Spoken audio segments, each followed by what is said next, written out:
Evangelho segundo Marcos, capítulo 11.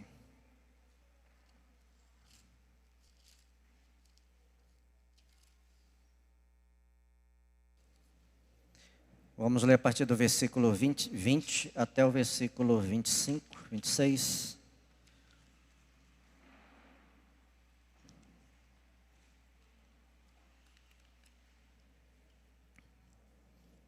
Diz assim a palavra do Senhor. Marcos capítulo 11, versículo 20. Passando eles pela manhã, viram que a figueira secara desde a raiz. Então Pedro, lembrando-se, falou: Mestre, eis que a figueira que amaldiçoaste secou. Ao que Jesus lhe disse: Tende fé em Deus, porque em verdade vos afirmo que se alguém disser a este monte: Ergue-te e lança-te no mar, e não duvidar no seu coração, mas crer que se fará o que diz, assim será com ele. Por isso vos digo que tudo quanto em oração pedirdes, crede que recebestes, e será assim convosco. E quando estiverdes orando, se tendes alguma coisa contra alguém, perdoai, para que o vosso Pai Celestial vos perdoe as vossas ofensas.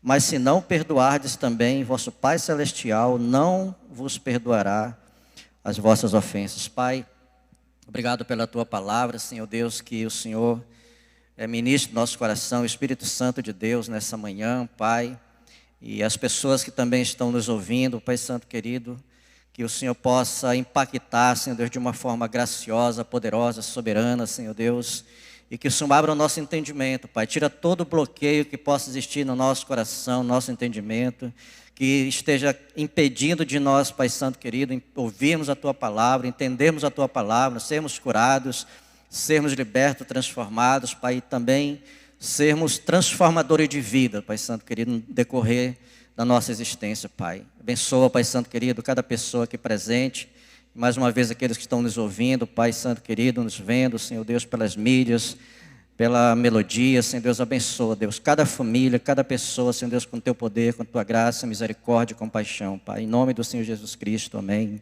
Fique à vontade. Quero estar falando aos irmãos sobre fé, oração e perdão, que é o que reivindica esse texto que acabamos de ler. Mas antes, eu sempre falo que nós temos, cada um de nós tem um livro da Bíblia, em que a gente gosta muito, a gente se sente muito à vontade, a gente se sente abençoado, alcançado por aquilo que nós lemos. Nesse livro da Bíblia também nós temos um capítulo, uma coisa especial para nós. Dentro desse capítulo nós temos um versículo, e dentro desse versículo nós temos uma frase. Normalmente alguma coisa que o Senhor ministra de uma forma grandiosa, poderosa, em nosso coração, que muda a nossa vida, que muda a nossa existência, que nos faz entender perfeitamente o projeto de Deus para as nossas vidas, de mudança, de transformação, de renovo, de refrigério, e que também nos faz propagadores dessa mensagem que impacta o nosso coração. Eu tenho um, Deuteronômio, desde que eu me converti, 1993, eu tenho esse livro no meu coração. Capítulo 4, capítulo 6, versículo 4. Ele diz o seguinte: ouve Israel, Senhor nosso Deus é o único Senhor. Amarás, pois, o Senhor teu Deus de todo o coração, de toda a tua alma, de todo o teu entendimento. Esse é um capítulo, um livro, um capítulo, um versículo, uma frase que caminha comigo esses anos todos. Todos os livros que eu tenho, na primeira página está escrito esse versículo. As minhas Bíblias também estão escritas nesse versículo, Deuteronômio 6,4. E também, queridos, tem um outro fator importante que eu sempre costumo falar, é que nos livros da Bíblia tem sempre alguma coisa que nos salta aos olhos. Às vezes a gente tem lido, já lemos a Bíblia, Gênesis, Apocalipse, lemos espaçadamente muitas vezes, mas tem um dia que alguma coisa nós lemos que vai nos saltar aos olhos, que vai fazer diferença em nossas vidas, que vai mudar a nossa concepção, que vai mudar a nossa história, que vai fazer com que nos aproximemos mais do Senhor.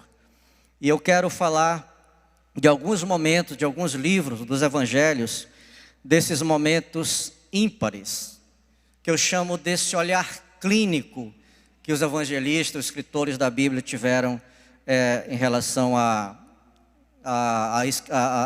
revelação de Jesus. Primeiro seria Mateus, capítulo 5, ao capítulo 7, o Sermão do Monte. Ele fala de coisas grandiosas ali. E alguns comentaristas, eles costumam dizer que esse Sermão do Monte teve também um Sermão da Planície, mas mais falado do Sermão do Monte. Ele não é um código de ética, mas ele é a descrição do caráter do crente. Então, se você quer saber como você é, leia Sermão do Monte, capítulo 5 ao capítulo 7 de Mateus. E ali você vai se identificar, você vai se ver, você vai se descobrir onde você está nesse evangelho.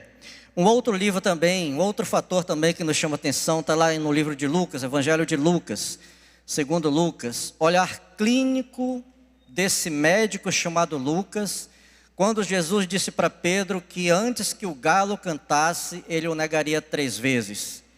Naquele momento Pedro falou assim: olha, esquece, Senhor, isso não vai acontecer. Não vou te negar, pelo contrário, eu morro por ti. E foi falando. Mas quando Jesus foi preso, e as pessoas começaram a falar: olha, ele estava com ele. Não, você está errada, mulher, não estava lá. Estava se aquentando perto de uma fogueira. Chega um outro: olha, eu vi você com ele. Não, você está errado, homem, eu não estava com ele. O outro chega para ele e fala: olha, você é igual, você veste, você fala, você anda como ele. Então você é discípulo dele. Não, você está errado. E aí o galo cantou. Nesse exato momento, o médico Lucas, ele olha para Pedro, os olhares dos dois se encontram e Pedro chora desesperadamente, angustiadamente. Não tem registro em outro lugar em que Jesus está olhando para Pedro, exceto no Evangelho de Lucas. Um momento ímpar, um olhar clínico. Um outro fator interessante, você vai ver lá no capítulo 21 de João, Evangelho segundo João. Jesus, ele havia morrido, ele havia sido sepultado. Os discípulos que andavam com ele imaginaram assim: olha, nosso mestre, nosso salvador, aquele que nos tinha promessa, ele já não existe mais. E Pedro, que era o líder dele, diga comigo Pedro, e grave esse nome, porque ele vai fazer diferença para você hoje. E Pedro, que era um discípulo, líder dos outros, falou assim: olha, eu vou pescar. E os outros ao mesmo tempo também: nós vamos pescar, vamos com você. Nosso mestre já foi. Não temos mais esperança. Vamos voltar para os nossos afazeres, pescador de peixe. E aí, queridos, Jesus, ele tem um diálogo com Pedro. 3 diálogos com Pedro, que fez uma diferença enorme na vida desse apóstolo.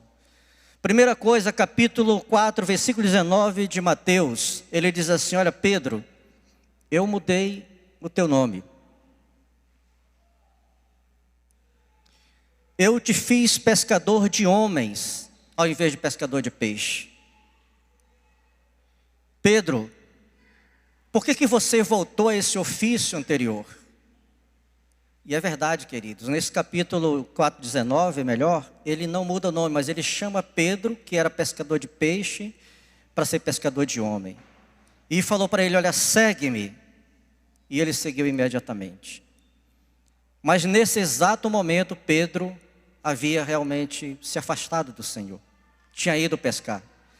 Estava no lago, tentando aquela madrugada toda pescar alguma coisa, ele e os outros discípulos, e não conseguiram nada.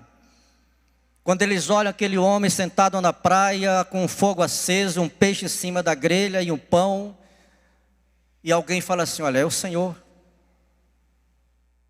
Descobre que é o Senhor, Jesus. Ele pede que eles joguem a rede para o lado direito, porque não tinham pego peixe a noite inteira. E eles arrastam 153 grandes peixes. E Jesus fala para ele assim: Pedro, por que você voltou ao seu ofício? É interessante, queridos, que esse diálogo, Jesus já havia mudado o nome de Pedro, de Simão para Pedro. Mas nesse momento que ele quando ele começa essa conversa com o apóstolo, ele volta a chamar ele outra vez de Simão. Simão, por que você volta a pescar? Por que você declinou da minha indicação, do ministério que eu te chamei a fazer? Eu te chamei para ser pescador de homem, não mais pescador de peixe. Simão, apacenta os meus cordeiros. Num determinado momento, capítulo 16, 18 de Mateus, a palavra diz que o Senhor mudou o nome de Simão, mudou o nome de Pedro, de Simão para Pedro. E Simão significa caniço, uma vara, significa uma cana, uma coisa que é flexível, significa um bambu. Quem já viu um bambu em tempo de tempestade, você vê que ele verga, vai lá embaixo a ponta, mas não se quebra. Mas é flexível. Para onde o vento sopra, esse bambu sopra. Para onde o vento sopra, o caniço também vai. Para onde o vento sopra, a cana também vai. Ele é instável. Esse era o nome de Pedro, Simão, anteriormente. Mas o Senhor muda o nome dele para rocha, Pedro, um rochedo, uma pedra. Hoje ele já não era mais uma pessoa flexível, pelo menos não era para ser. E Jesus fala para ele, olha Pedro, você apacenta os meus cordeiros, as minhas ovelhas, toma conta das minhas ovelhas. E é interessante que em determinado momento, o terceiro momento, ele chama Simão, Satanás, ele pediu para peneirar vocês. Mas eu roguei incessantemente por ti, Pedro. E eu também te falei, Simão, Pedro, que quando você se convertesse, você tomasse conta dos seus irmãos. Simão, você se converteu? Queridos, uma coisa que só nesse momento, só nesse evangelho, você vai ver essa comunicação direta com o apóstolo.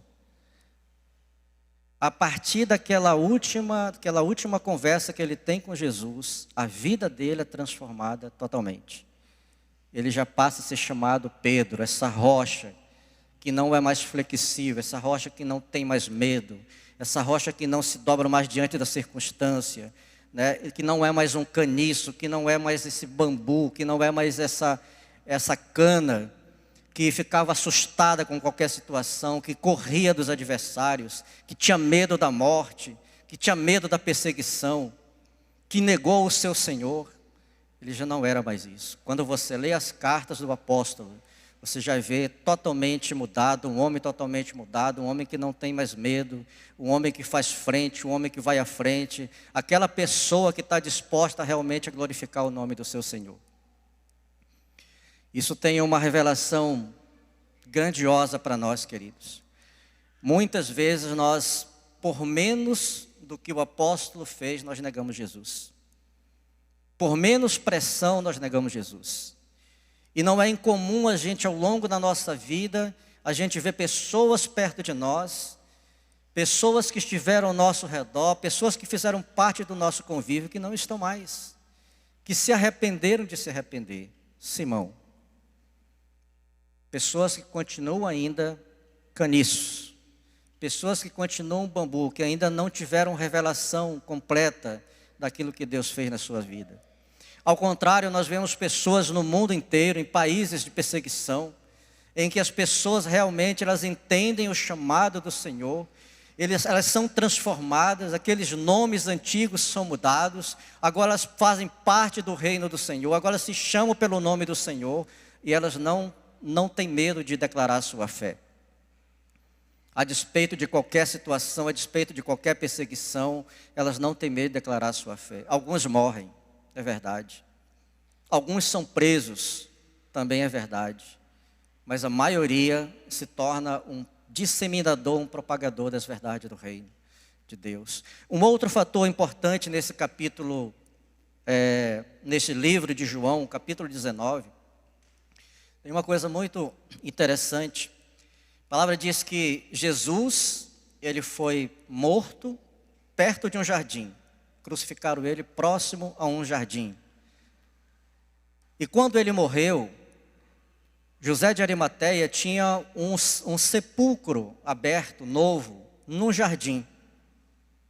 E foi lá que Jesus foi enterrado.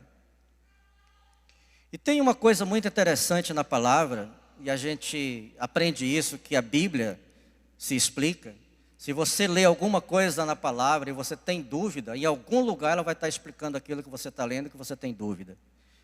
Não procura outros livros, não procura internet. Internet tem coisas boas, mas também tem coisas ruins em relação a isso, que contrapõe a sua fé. Mas procura na própria palavra, a teologia, a máxima teologia que a Bíblia se explica. E por que que Jesus foi enterrado no jardim? Por que que ele ressuscitou no jardim? Por que que Jesus, capítulo 22 de Lucas, Jesus estava no jardim agonizando, desesperado, angustiado, sofrendo, pedindo que, se fosse possível, o Pai não deixasse ele ir para aquela cruz?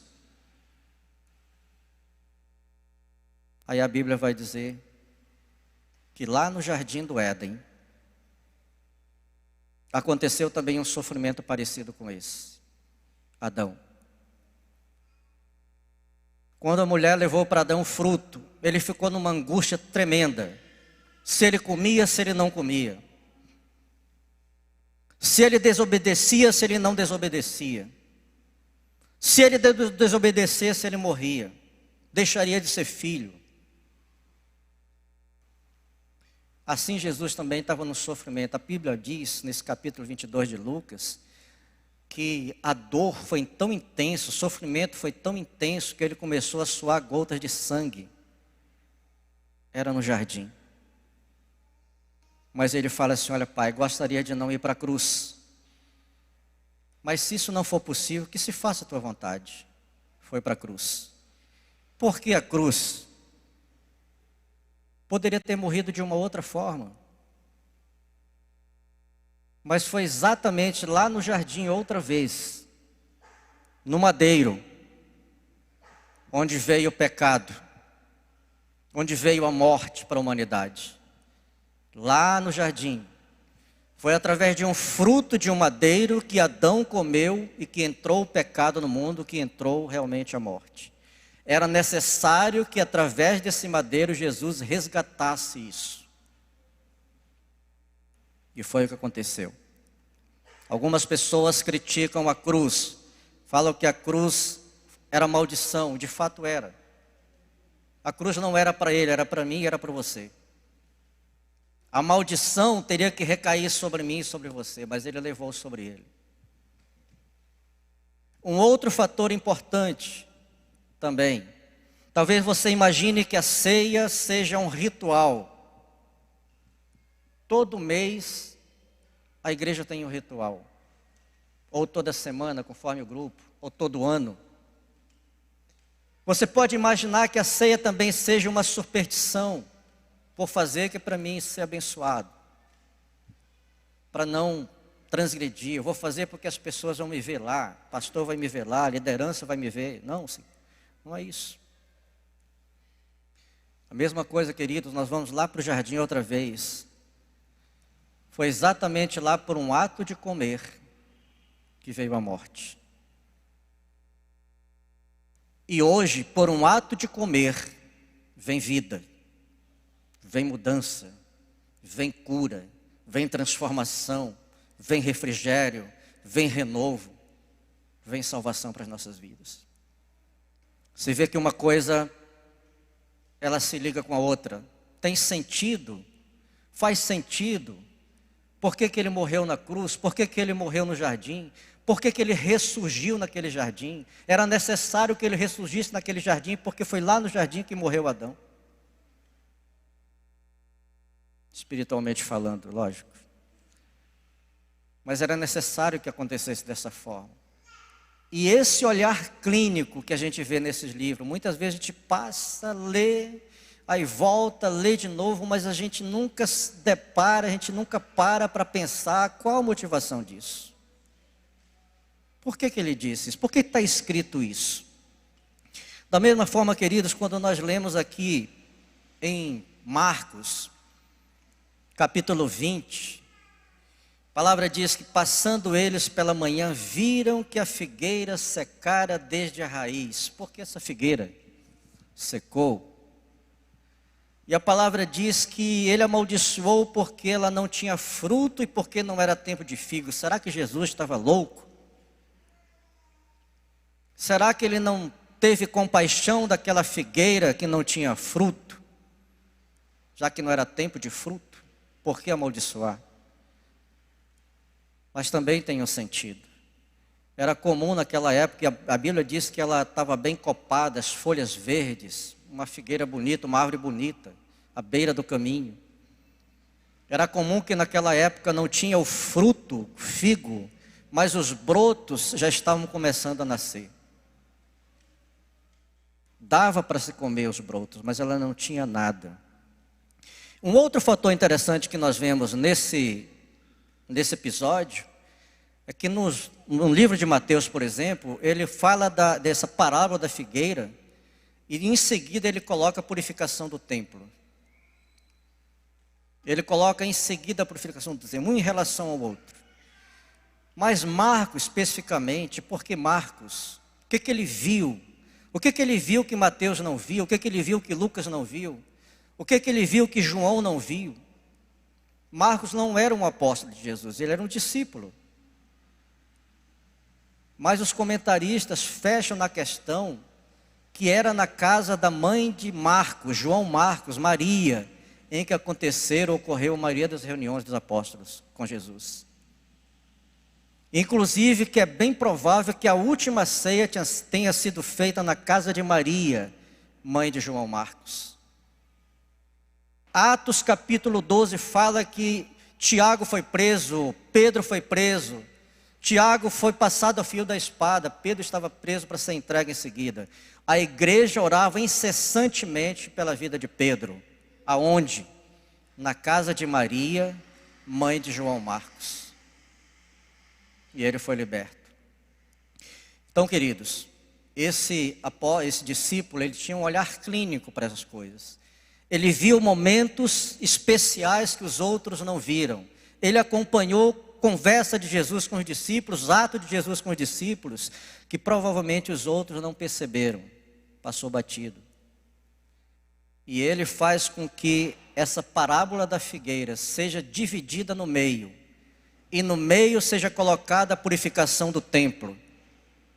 Ele começa dizendo no versículo 12, no dia seguinte, quando saíram de Betânia, teve fome, vendo que de longe uma figueira com folhas, foi ver se porventura acharia alguma coisa para comer. Aproximando-se dela, nada achou senão folhas, porque não era tempo de figos. Então lhe disse Jesus: nunca jamais coma algum fruto de ti. E seus discípulos ouviram isso. Em seguida ele fala da purificação do templo, depois volta a falar da figueira outra vez. O que tinha a figueira com purificação do templo? O que tinha uma árvore com o templo? A Bíblia diz que a figueira era infrutífera, não havia fruto. A mesma coisa Jesus viu no templo. A Bíblia relata que ele passou pelo templo, ele viu o movimento em comum no templo, foi para Betânia. Quando ele volta de Betânia, ele volta para o templo e entra e vê o que estava acontecendo ali. Uma figueira infrutífera, uma nação infrutífera e um templo também infrutífero. Outro fator importante, não era tempo de figos. Também para o templo não era tempo de fazer aqueles negócios que estavam se fazendo no templo. As festas não tinham começado, a Páscoa estava se aproximando, mas não tinham começado.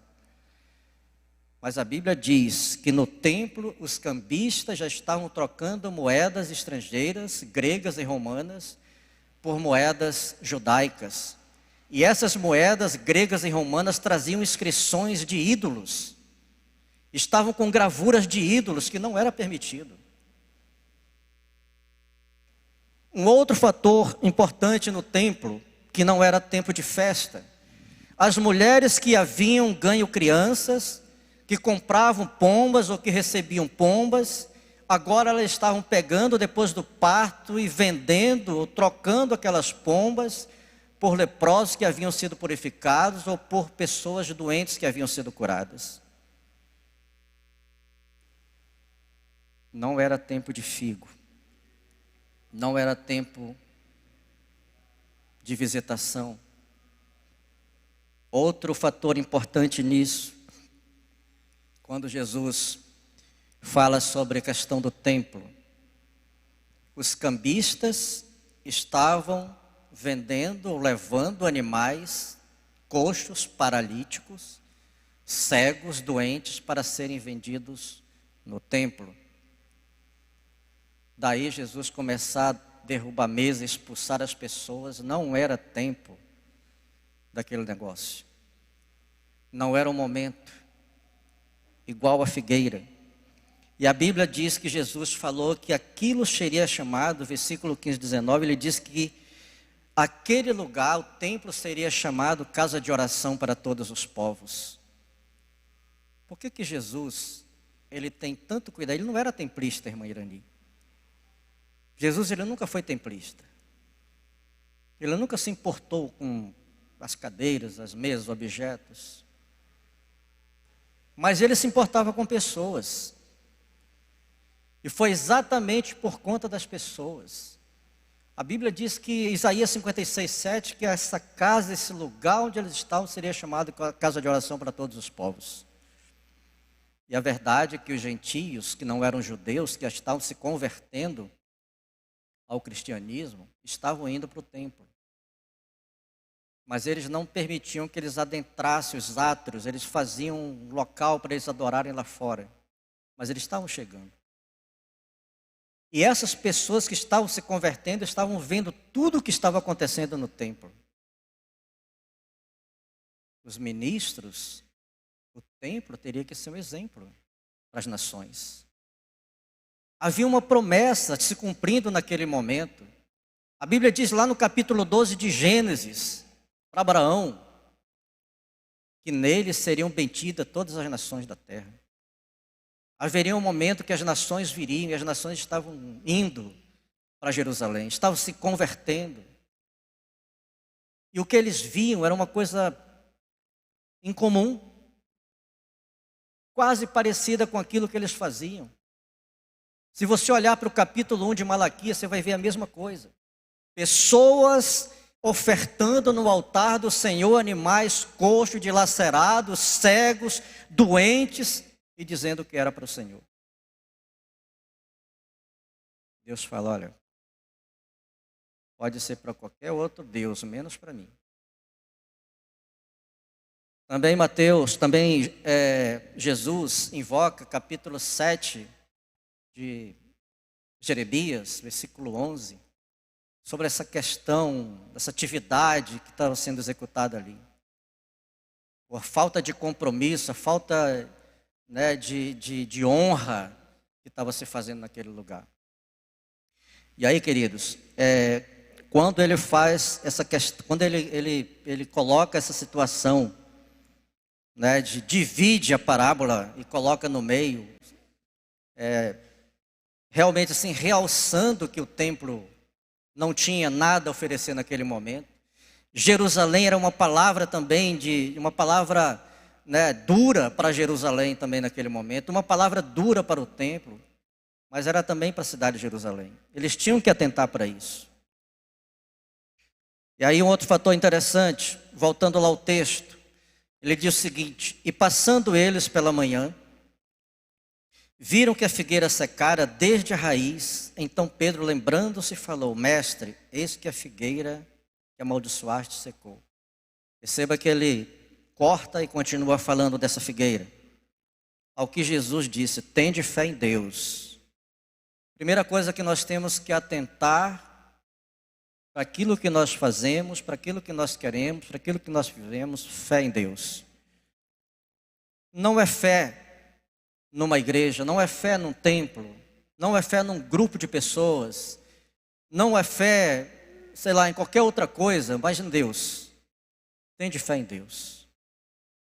E aí ele continua: Porque em verdade eu vos afirmo que se alguém disser a este monte, ergue-te, lança-te no mar, e não duvidar no seu coração, mas crer que se fará o que diz, assim será com ele. 3 coisas, queridos, os 3 eventos, 3 momentos: fé, oração e perdão.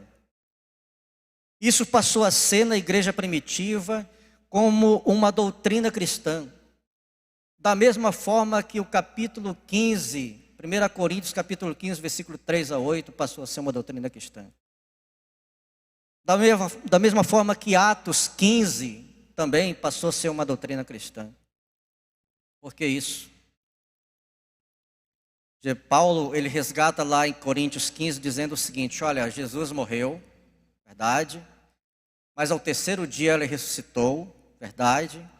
Ele se fez presente no nosso meio, ele se encontrou com Paulo, ele se encontrou com outras pessoas, ele se apresentou para outras 500, verdade. Ele comeu no nosso meio, pessoas tocaram nele, ele bebeu. Porque se ele não tivesse ressuscitado, então é vã a nossa pregação e vã a nossa fé. Não tinha sentido nenhum eu estar aqui, nem vocês estarem aqui me ouvindo, se Jesus de fato não ressuscitou. Um outro fator importante também, como doutrina cristã, aquele túmulo. Lá havia uma inscrição para todas as pessoas: aqui jaz fulano de tal. Quando as pessoas foram buscar Jesus lá e perguntaram para aqueles anjos, eles disseram assim: olha, por que vocês buscam aquele que não está mais aqui? 6 palavras: ele não está mais aqui, ressuscitou. Se ele não tivesse ressuscitado, vã a nossa pregação, vã a nossa fé, nós estamos perdidos. Vamos morrer e não sabemos o que vai acontecer depois. Ao contrário disso, nós temos certeza, morte súbita, glória súbita. Se morrermos hoje, vamos estar com o Senhor imediatamente. Mas tem coisas que ele menciona. Por exemplo, fala, fé. Tem que ser verbalizado, tem que ser expressado, tem que ser falado. Se você disser, ergue-te e lança-te. Se você não disser, não vai acontecer nada. Da mesma forma que você pode ter alguns contrapontos aí, você não fala nada, desejos, sonhos, e você não fala nada, não vai acontecer nada. O filho que você quer que mude, se você não falar, não acontece nada. Marido, a esposa, não acontece nada. Seus projetos, eu quero fazer tal coisa, mas se você não falar, não acontece nada. A mesma coisa ele fala: por isso vos digo, 24, por isso vos digo que tudo quanto em oração pedirdes, crede que recebestes e será assim convosco. Tudo que vos pedirdes, fala outra vez. E ele termina dizendo: e quando estiverdes orando e tendes alguma coisa contra alguém, perdoai, fala, para que o vosso Pai Celestial vos perdoe as vossas ofensas. Aí uma coisa muito importante para nós, queridos: fé sem perdão não tem sentido, não tem efeito. Oração sem perdão não tem sentido, não tem efeito. Mas eu tenho fé e tenho oração, mas sem perdão não tem sentido, não tem efeito. A fala, diferente de outros animais, é uma coisa que realmente é para nós algo grandioso. E a neurociência, algum tempo atrás, tem estudado isso. E algumas pessoas lidadas com comportamento, linguística, o corpo mesmo, elas costumam dizer que aquilo que nós verbalizamos tem efeito direto no nosso sistema nervoso. Então, se eu digo para alguma situação, eu não posso, eu não posso. Ele diz assim: olha, você está dando um comando, irmã Irani, para o seu sistema nervoso que você não pode, eles vão obedecer. Eles vão dizer um para o outro assim: olha, os milhares e milhares de milhões de neurônios, de células nervosas que nós temos, ele está dizendo para nós que ele não pode. Então nós vamos agir da mesma forma, nós não podemos. Aquele filho não vai converter, Não tem jeito para ele. Está dizendo para os nossos neurônios que ele não tem jeito. Aquele marido, aquela esposa, aquela situação que se coloca, nós estamos dizendo que não tem efeito. E Marcos, ele vê isso e chama atenção para isso.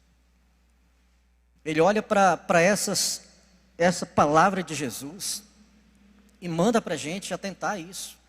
Capítulo 15 de João, a gente não tem tempo para ver, mas ele diz isso: tudo que vocês pedirem em meu nome ao Pai, ele vos concederá para que ele seja glorificado.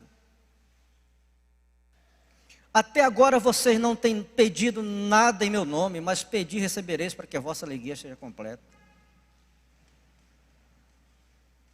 Quando vocês orarem para que esse monte saia, e você não duvidar uma situação negativa, ele contrapõe com outra positiva, mas crer.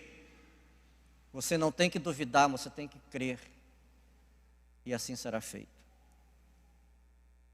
Essa é a situação que ele colocou nesse evento, né, nesse olhar clínico do apóstolo para esses discípulos. A caminhada deles a partir dali seria diferente. E você vê, se você vê os evangelhos, se você vê a história realmente da igreja, você vai ver que é diferente, se tornou diferente. A história do próprio apóstolo Pedro se tornou diferente. A sua história pode ser diferente, a minha história pode ser diferente.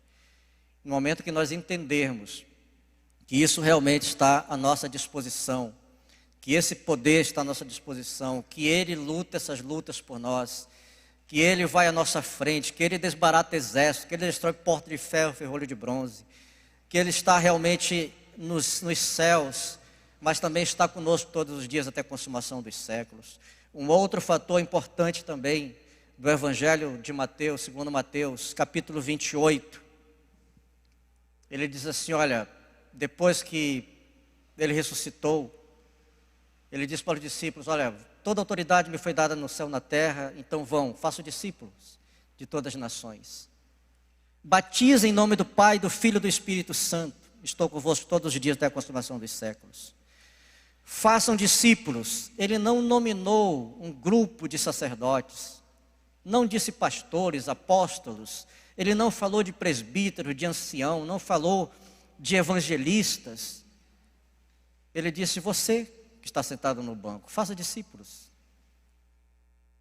Não faça convertido, faça discípulos. Faça alguém parecido não com você, faça alguém parecido com Cristo. Comigo, porque foi Cristo que falou. Faça discípulos. Não faça convencido, faça discípulos. Ganhe tempo com Ele, caminhe com Ele. Mostre para Ele aquilo que Jesus realmente disse, aquilo que o Evangelho é. Caminhe com Ele. E aí, queridos, tem muito pouca probabilidade, se isso acontecer, essa pessoa se tornar Simão. Temerosa, medrosa, angustiada, sem fé, sem certeza, sem norte. Ela vai se tornar Pedro. Amém, queridos?